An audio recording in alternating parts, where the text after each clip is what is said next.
Assalamualaikum warahmatullahi wabarakatuh. Kami dari kelompok 4 ingin mempresentasikan sistem penghimpunan dana bank syariah dan struktur modal dalam keuangan syariah. Dengan saya sendiri, Raihan Afwa Menjano, dan beranggotakan sebagai berikut.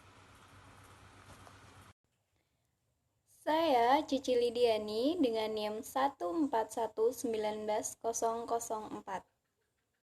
Saya Desi Fatria dengan NIM 141911010.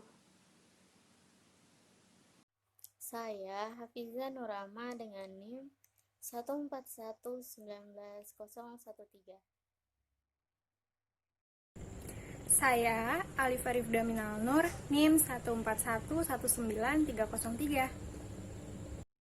Sistem penghimpunan dana bank syariah. Sistem penghimpunan dana bank syariah. Bagi bank konvensional, selain modal, sumber dana lainnya cenderung bertujuan untuk menahan uang. Hal ini sesuai dengan pendekatan dilakukan Keynes yang mengemukakan bahwa orang yang membutuhkan uang untuk 3 kegunaan, yaitu transaksi cadangan atau jaga-jaga dan investasi. Oleh karena itu, produk penghimpunan dana pun disesuaikan dengan 3 fungsi tersebut, yaitu berupa giro, tabungan, dan deposito. Dilihat dari sumbernya, dana bank syariah terdiri atas yang pertama modal, kedua titipan, ketiga investasi. Yang pertama modal. Modal adalah dana yang diserahkan oleh para pemilik atau owner. Dana modal dapat digunakan untuk pembelian gedung, tanah, perlengkapan, dan lain sebagainya yang secara langsung tidak menghasilkan. Selain itu, modal juga dapat digunakan untuk hal-hal yang produktif, yaitu disalurkan menjadi pembiayaan. Pembiayaan yang berasal dari modal hasilnya tentu saja bagi pemilik modal, tidak diberikan kepada pemilik dana lainnya. Oke, selanjutnya yaitu titipan. Salah satu prinsip yang digunakan bank syariah dalam memobilisasi dana adalah dengan menggunakan prinsip titipan. Adapun akad yang sesuai dengan prinsip ini adalah al-wadi'ah. Al-wadi'ah merupakan titipan yang setiap saat dapat diambil jika pemiliknya menghendaki. Secara umum terdapat 2 jenis wadi'ah. Wadi'ah yang pertama yaitu wadi'ah ya'al ma'amanah, dan yang kedua adalah wadi'ah yata'adda manah.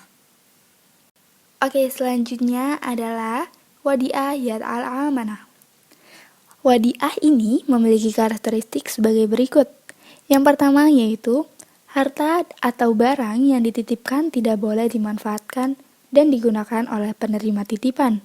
Yang kedua adalah penerima titipan hanya berfungsi sebagai penerima amanah yang mengelola dan berkewajiban untuk menjaga barang yang dititipkan tanpa boleh memanfaatkannya. Yang ketiga yaitu sebagai kompensasi. Penerima titipan tidak diperbolehkan untuk membebankan biaya kepada yang menitipkan. Dan yang terakhir adalah pemberian barang atau harta yang tidak boleh dimanfaatkan oleh penerima titipan. Aplikasi perbankan yang memungkinkan untuk jenis ini adalah penitipan atau safe deposito box. Yaitu wadi'ah yat'adda manah. Oke, wadi'ah ini memiliki karakteristik sebagai berikut. Yang pertama yaitu harta dan barang yang dapat dititipkan boleh dan dapat dimanfaatkan oleh yang menerima titipan. Yang kedua, karena dimanfaatkan barang dan harta yang dititipkan tersebut tentu dapat menghasilkan manfaat. Sekalipun demikian, tidak ada keharusan bagi penerima titipan untuk memberikan hasil penggunanya kepada si penitip. Yang ketiga yaitu produk perbankan yang sesuai dengan akad ini yaitu giro dan tabungan. Dan yang keempat adalah bank konvensional memberikan jasa giro sebagai ketidakseimbangan yang dihitung berdasarkan proporsi yang telah ditetapkan.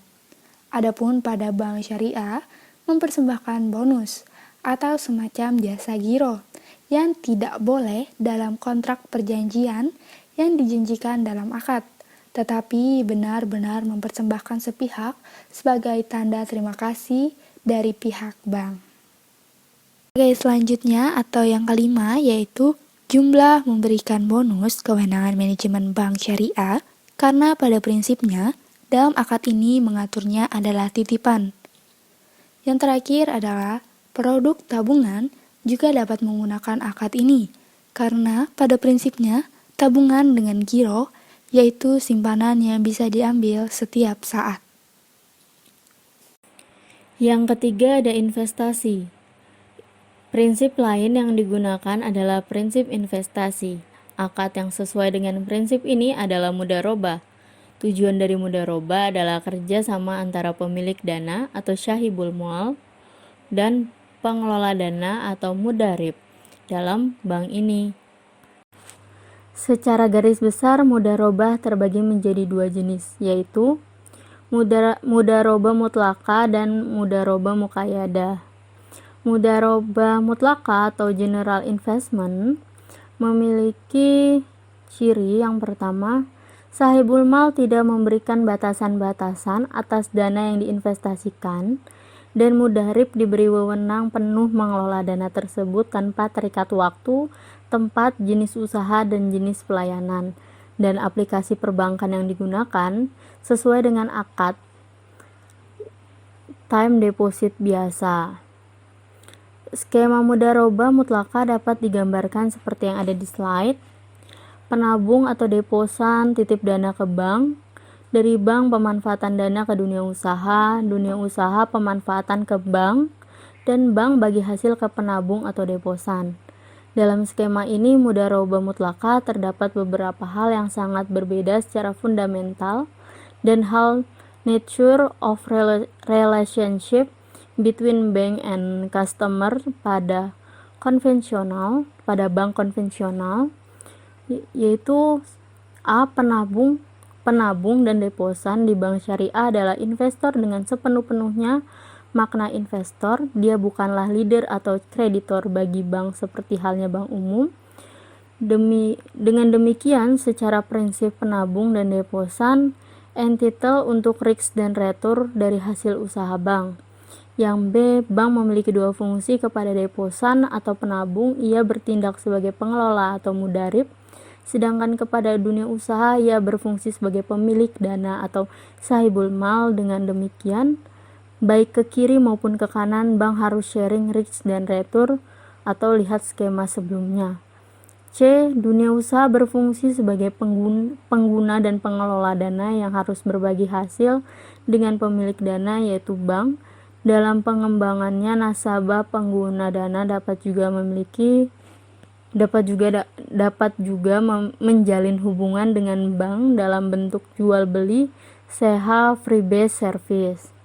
Selanjutnya, mudharabah muqayyadah memiliki ciri sahibul mal memberikan batasan atas dana yang diinvestasikannya. Mudharib hanya bisa mengelola dana tersebut sesuai dengan batasan yang diberikan oleh syahibul mal, misalnya hanya untuk jenis usaha tertentu, tempat tertentu, waktu tertentu, dan lain-lain. Yang B, aplikasi perbankan yang sesuai dengan akad ini ialah special investment.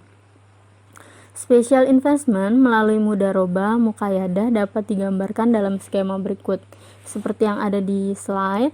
Special project dari bank mudharib, special project dan sebaliknya, terus bank mudharib ke investor syahibul mal, dari investor syahibul mal invest dana ke bank, dan dari bank mudharib ke special project lagi, kembali lagi ke bagi hasil ke bank, terus bagi hasil lagi ke investor.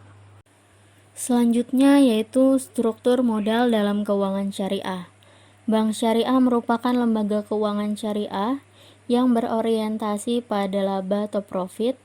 Laba bukan hanya untuk kepentingan pemilik atau pendiri, tetapi juga sangat penting untuk pengembangan usaha bank syariah. Laba bank syariah terutama diperoleh dari selisih antara pendapatan atas penanaman dana dan biaya-biaya yang dikeluarkan selama periode tertentu. Untuk dapat memperoleh hasil yang optimal, bank syariah dituntut untuk melakukan pengelolaan dananya secara efisien dan efektif, baik atas dana yang dikumpulkan dari masyarakat atau dana pihak ketiga, serta dana modal pemilik atau pendiri bank maupun atas pemanfaatan atau penanaman dana tersebut. Baik, selanjutnya menurut Zainul Arifin secara tradisional, modal didefinisikan sebagai sesuatu yang mewakili kepentingan pemilik dalam suatu perusahaan.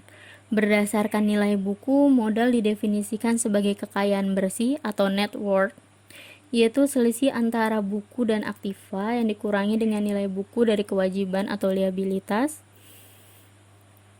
Pada suatu bank sumber perolehan, modal bank dapat diperoleh dari beberapa sumber. Pada awal pendirian, modal bank diperoleh dari para pendiri dan para pemegang saham. Pemegang saham menempatkan modalnya pada bank dengan harapan memperoleh hasil keuangan di masa yang akan datang. Selanjutnya yaitu slide ke-14 mengenai fungsi modal bank. Bank sebagai suatu unit bisnis membutuhkan darah bisnis, yaitu berbentuk modal. Dengan kata lain, modal bank adalah aspek penting bagi suatu unit bisnis bank. Sebab beroperasi tidaknya atau dipercaya tidaknya suatu bank, salah satunya sangat dipengaruhi oleh kondisi kecukupan modalnya.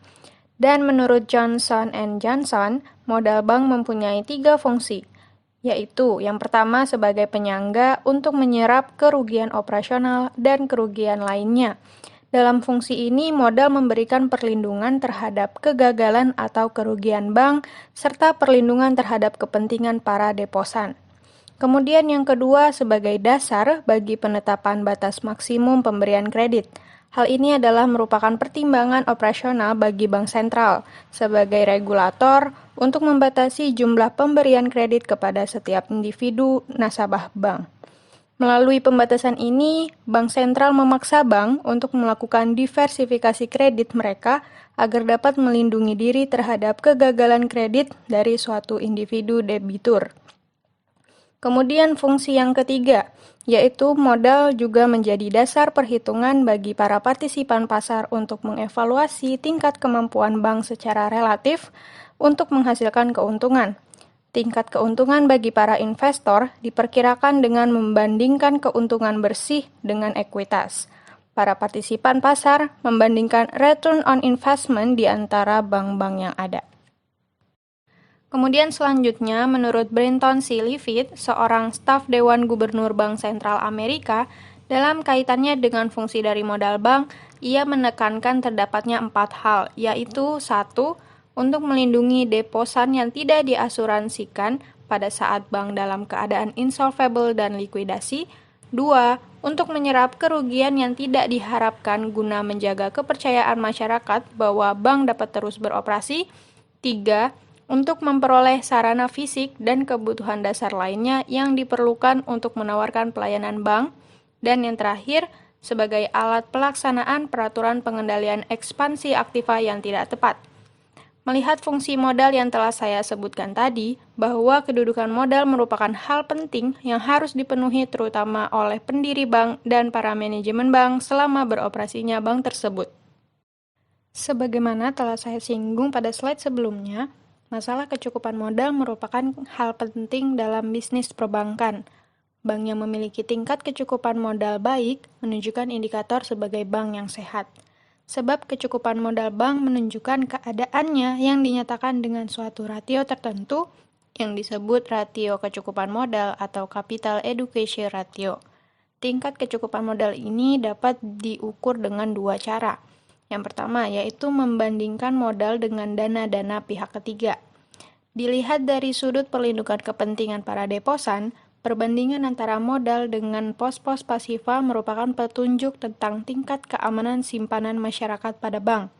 Perhitungan merupakan rasio modal dikaitkan dengan simpanan pihak ketiga seperti giro, deposito, dan tabungan.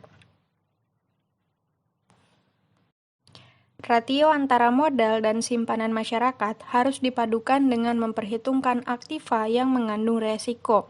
Oleh karena itu, modal harus dilengkapi oleh berbagai cadangan sebagai penyangga modal, sehingga secara umum modal bank terdiri dari modal inti dan modal pelengkap. Kemudian yang kedua, membandingkan modal dengan aktiva beresiko. Nah, ukuran kedua ini menjadi kesepakatan oleh Bank for International Settlement, yaitu organisasi bank sentral dari negara-negara maju yang disponsori oleh Amerika Serikat, Kanada, dan negara-negara Eropa Barat, serta Jepang. Kesepakatan ini dilatar belakangi oleh hasil pengamatan para ahli perbankan negara-negara maju, termasuk para pakar IMF dan World Bank, tentang adanya ketimpangan struktur dan sistem perbankan internasional. Hal ini didukung oleh beberapa indikasi sebagai berikut. Yang pertama, adanya krisis pinjaman negara-negara Amerika Latin telah mengganggu kelancaran arus peredaran uang internasional. Yang kedua, persaingan yang dianggap unfair antara bank-bank Jepang dengan bank-bank Amerika dan Eropa di pasar uang internasional.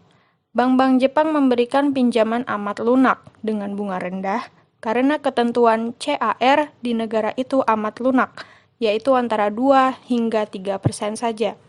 Dan yang ketiga, terganggunya situasi pinjaman internasional yang berakibat terganggunya perdagangan internasional. Berdasarkan indikasi-indikasi itulah, BIS menetapkan ketentuan perhitungan capital adequacy ratio yang harus diikuti oleh bank-bank di seluruh dunia sebagai aturan main dalam kompetisi yang fair di pasar keuangan global, yaitu rasio minimum 8% permodalan terhadap aktiva beresiko. Kemudian selanjutnya, yaitu penerapan capital adequacy ratio untuk perbankan di Indonesia. Bank nasional maupun internasional harus memenuhi rasio kecukupan modalnya, yaitu capital adequacy ratio, sebagaimana disinggung sebelumnya bahwa CAR merupakan aspek penting bagi dunia perbankan. Berikutnya adalah modal. Sebagaimana disinggung sebelumnya, modal bank dibagi ke dalam modal inti dan modal pelengkap. Nah, yang pertama, modal inti. Modal inti ini terdiri dari yang pertama, modal setor, yaitu modal yang disetorkan secara efektif oleh pemilik. Yang kedua, agio saham, yaitu selisih lebih dari harga saham dengan nilai nominal saham. Yang ketiga, modal sumbangan, yaitu modal yang diperoleh kembali dari sumbangan saham.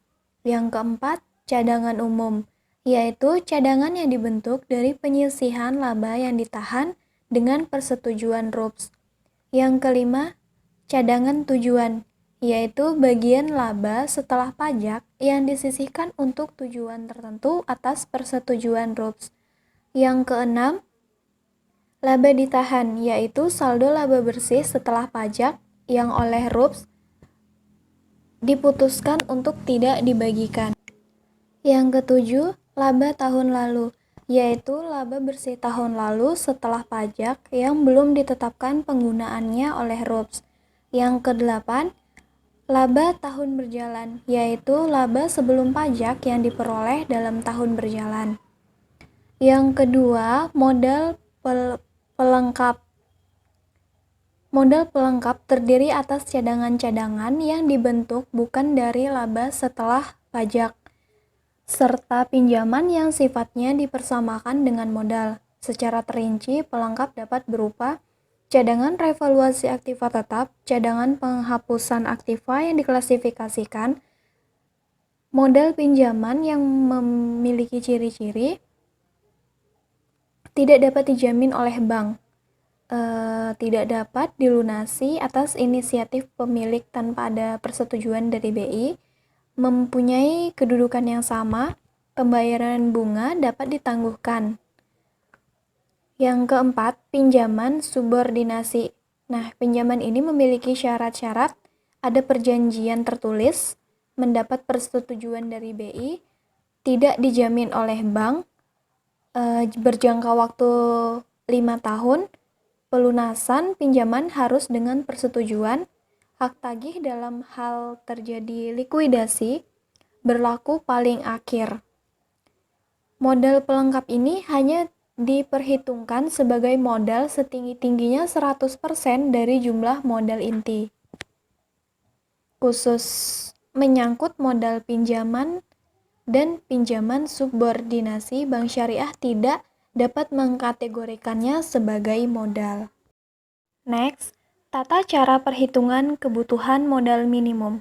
Perhitungan kebutuhan modal didasarkan pada aktiva tertimbang menurut resiko atau ATMR.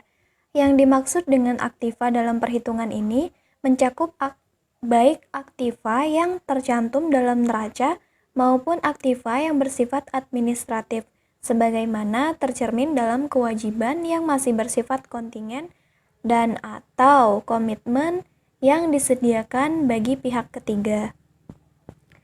ATMR aktiva neraca diperoleh dengan cara mengalihkan nilai nominal items neraca tersebut dengan bobot resiko. Misalnya kredit kepemilikan rumah atau KPR sebesar 1 miliar dengan bobot resiko 50%, maka ATMR adalah 500 juta. Berikutnya, aktiva tertimbang menurut resiko atau ATMR Bank Syariah. ATMR adalah faktor pembagi atau denominator dari CAR, sedangkan modal adalah faktor yang dibagi atau numerator untuk mengukur kemampuan modal menanggung resiko atas aktiva tersebut. Dalam menelaah ATMR pada bank syariah, terlebih dahulu harus dipertimbangkan bahwa bank syariah dapat dibagi atas yang pertama, aktiva yang didanai oleh modal sendiri dan atau kewajiban atau utang, wadiah atau card dan sejenisnya. Yang kedua, aktiva yang didanai oleh rekening bagi hasil atau profit and loss sharing investment account, yaitu mudharabah baik general investment account atau mudharabah mutlaqah yang tercatat pada neraca on balance sheet maupun restricted investment account atau mudharabah muqayyadah yang dicatat pada rekening administratif off balance sheet. Berdasarkan pembagian jenis aktiva tersebut di atas, maka pada prinsipnya bobot resiko bank syariah terdiri atas 1. Aktiva yang dibiayai oleh modal bank sendiri dan atau dana pinjaman, wadiah card dan sejenisnya adalah 100%.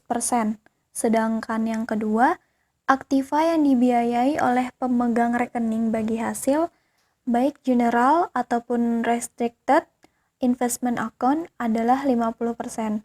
Golongan lebih lanjut berdasarkan rating pihak-pihak yang dibiayai atau pengelola dana investasi atau penjaminnya dapat mengikuti ketentuan Bank Indonesia yang ada.